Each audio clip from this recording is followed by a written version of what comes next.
The starters answer the 50 burning questions about the upcoming season. And on Monday at 5:30, they'll discuss and debate who the Warriors' biggest challenger may be in the West. Don't miss it. It's right here on NBA TV. Jabari Parker once said of coming home to Chicago that the stars aligned. But DZ, he was once the second overall pick by the Milwaukee Bucks in the 2014 NBA draft. He's struggled with injury and inconsistency, but still has averaged more than 15 points a game throughout his career thus far. Signed with the Bulls July 14th as a free agent and feeling a bit more confident. Yeah, the talent's there. It's just a matter of him staying healthy. We know he can get buckets. Well, Jabari and those new-look Bulls taking on his former Bucks in Giannis Antetokounmpo's first appearance in the Mike Budenholzer era as well. Yeah, new building they're playing in tonight, too. That it is. I'm excited to see that one. Me too. Brooke Lopez pump fakes. Well, that's Robin, and then dunks on Jabari Parker. Okay, big fella. We are watch ahead early in the season. This preseason, he's doing that. 3-2 early on, but Giannis doing it all for Milwaukee, as we so often see all season long. Well, do what you do best. Greek, put the ball on the floor and get to the basket. Look at this. Oh, yeah. Oh, the left is alive. The left hand's alive. Mean face, the mean face. Oh, that's too early. Is it too early for that? I don't know. I mean, you know, his thing is stay freaky. Okay. The Greek freak. Oh, wait a minute. What? Oh, no, he didn't. Yeah, 1 of 2 from 3. Shooter's paradise, dare I say? I think so. Maybe? I don't know. Oh, no, that's what you do best. That's what you do best. Get to the cup, and that's a poster. Coast to coast with the dunk. He had 19 points, 13 rebounds, 5 assists in this one. Zach LaVine, though, missing. He did come up limping from this one. Ooh. Now, I hope it's not the knee. Left the game with a right thigh contusion. That sounds better. He did not return to this one. You guys can stay with NBA.com for the latest on his status. The Bucks went on to win at 116-82. And of course, Dennis, it's preseason, but what is going through Jabari's mind as he faces his former team? Well, I think tonight he was forced to some things, playing against his former team, like you mentioned, in Milwaukee that drafted him. And he really wanted to be there knowing that it's right down the road from Chicago where he grew up. But the injuries after injury after injury have held him back. But one thing we've learned about this young man, he's willing to put in the work to get back on the floor so the Bulls have the confidence and still believe in the talent. The talent hasn't lied to us. Like you said, still 15 points in the NBA is still a lot of points and still productive.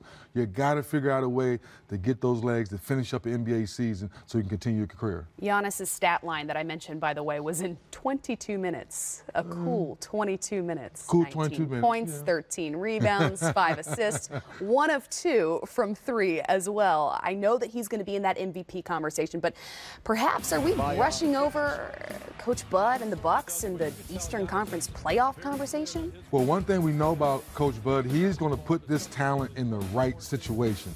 Just like he did with the Hawks, he came in and changed the culture around and taught ball movement, player movement. He would do the same thing there in Milwaukee. The question is, he's never had a talent like Giannis who can take over any different points of the game. So how do you teach him how to have great leadership but continue to share the basketball and have good team play? Are the pieces there then, or if not, what is the final piece to get the Bucks over the hump in the Eastern Conference and to have home court advantage heading into the conference playoffs? Can you knock down open jump shots consistently all season long? I think picking up a guy like Pat Connaughton, who was playing in Portland last season, if he can knock down shots when he comes in the floor, DiVincenzo, I think you said? Yes, DiVincenzo. DiVincenzo. I've been practicing on it all summer long. It. But that young talent, can those guys make jump shots consistently all season long? They have a chance. You could just call him Dante. That's his first name. DiVincenzo. But DiVincenzo sounds... DiVincenzo. I like that better. I like it. See, that's what we learn at Summer League. That's right. We learn how to say everybody's names. So you can't fault it.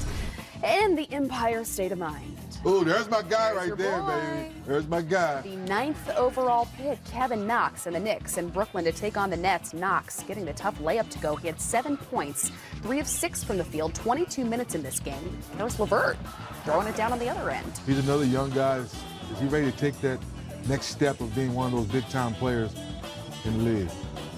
Alonzo Trier, though, the one to watch in this one, 20 points in the first half alone. Very aggressive, getting to the rim, playing with confidence. The Knicks would lead the way by 4 at the half, but Enes Kanter playing well in the post, getting the hook shot to go. Then Lance Thomas driving baseline. It's the wraparound pass to Kanter. He had 22 points and 20 rebounds. Well, that's what Kanter does. But get that shot out of here. Spencer Dinwiddie with his shot blocked. Frank Ntilikina on the other end, Trier with the layup plus the foul. He had 25 points in the game.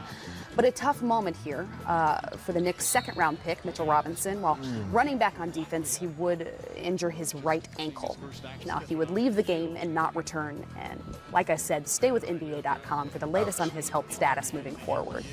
The Knicks would go on to win at 107-102. So we move on to no Russell Westbrook, no Paul George, no problem for the aforementioned Lil Goldie. That means no Lil Goldie. I think I call him Dennis now. Yeah. Oh, yeah. Yeah, I got to call him Dennis now. Dennis with the 3. 21 points. That doesn't sound right. And 9 assists in this one. Come on, Lil Goldie. I like that better. I liked that too. But I like the way you're sharing the basketball. Yeah, he looked like for Steven Adams and he'd find him. The dunk over Andre Drummond, then yet another, this time the alley-oop. Adams had 17 points and 12 rebounds in this one. The Thunder would lead the way 52-49 at the half. But Drummond taking over in the second half. Uh-oh, big fella with the steal. Yeah. Handle it. Oh! And the Euro Drummond layup. step. Okay. The Drummond. Yeah. Oh, okay. Stanley Johnson on the miss, but Drummond's there, the rebound. And oh, man, just a Why man-child. Grabbing Just the a loose ball. man-child. Again, just doing everything that his team needs here. I just think if he can stay healthy and continue to grow, it's Detroit and Blake Griffin when healthy could be interesting. Well, the Pistons win at 97-91. And coming up next, we'll have more from the GM survey, including what they had to say about a potential three-peat. Don't go away.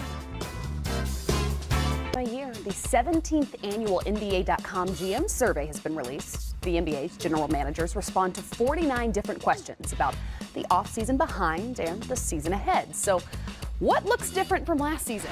Well, 93% of GMs last season thought that the Warriors would win the title, and now only 87% think so. Only 87? Okay, so what do you think could have done it? Was it perhaps the 7-game series that the Rockets took them to in the Western Conference Finals? Well, Kristen, believe it or not, I think some people thought if Chris Paul could have stayed healthy, maybe things could have came out a little differently. Now you add Carmelo, more offensive scoring. Do you bring back the same defensive mentality because you lost some very key defensive players from the roster? But the system is still the same. Chris Paul comes back healthy. James Harden is still leading the way, being point, whatever he wants to be. So now, how does Carmelo come in and pick up the defensive mindset, rebound the basketball, and help out with the scoring? And maybe those were the few GMs that changed their mind. Well, do you think, though, that it's interesting that despite picking up DeMarcus Cousins, who will be healthy at some point midway through the season, they've perhaps gotten better? Why is it that they received less of the vote? Well, they've gotten better with talent, but some people are still wondering, will Cuz fit in the locker room? Yes, Draymond and Steph Curry, they're all saying the right things. But in the fourth quarter, will Cuz continue to make the right decision? Is he open, or is that extra pass man open? And that's the way the Warriors share the basketball. So there are a few people saying, yes, they are more talented. Yes, they will rebound better. But one thing Kevin Durant picked up right away, this team shares all season long. How quickly will Boogie pick that up? Okay, Boogie, I'm sure that he would appreciate it. Yeah, he loved that too. How about in the matter of most valuable player? Well, LeBron James led the way with 30% of the vote. Ooh, look at those guys. Edging out Kevin Durant with 27%.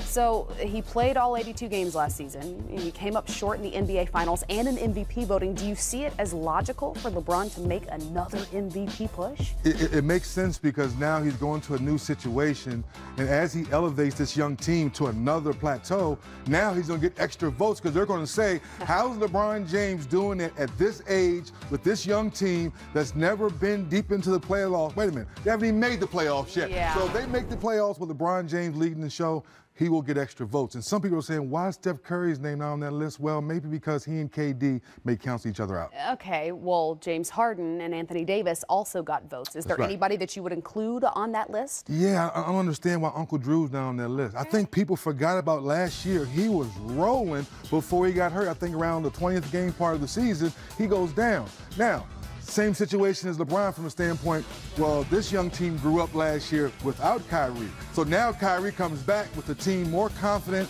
seasoned, gone deep into the playoffs. Now his leadership will be key for him to get those MVP votes. And he's more confident, not just the team, but it takes a lot of confidence to win Rookie of the Year as well. According to the GM survey, It's Luka Doncic of the Dallas Mavericks with 43% of the vote. Last year, Lonzo Ball sat at 62%.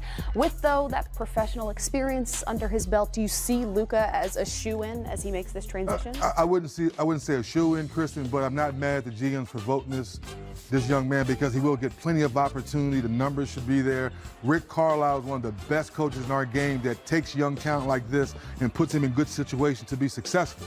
Now, it's going to be interesting to see how he picks up the NBA game, and then he'll get those votes. Okay, well, if he's not a shoo-in, who do you think could perhaps sneak in? Well, New York Knicks fans will make y'all happy. Kevin Knox. I'm sorry, Knicks fans. I love this young man. I had 2 or 3 of his games in Summer League. I've liked what he's done so far in the preseason. Talking to Coach Fizdale, he was the guy they wanted in the draft. They slipped to the Knicks. So watch him put the ball on the floor, can score many different ways. As he learns how to pick up the NBA defense, I think he's going to sneak in there. Well, it is easier and more fun than ever to play NBA fantasy with weekly lineups and head-to-head matchups. You guys can draft your favorite players. You can compete with your friends and get closer to the game. Play official NBA fantasy at nba.com/playfantasy. After the break, we're going to look ahead to Thursday's matchups as the NBA's preseason continues. We'll be right back.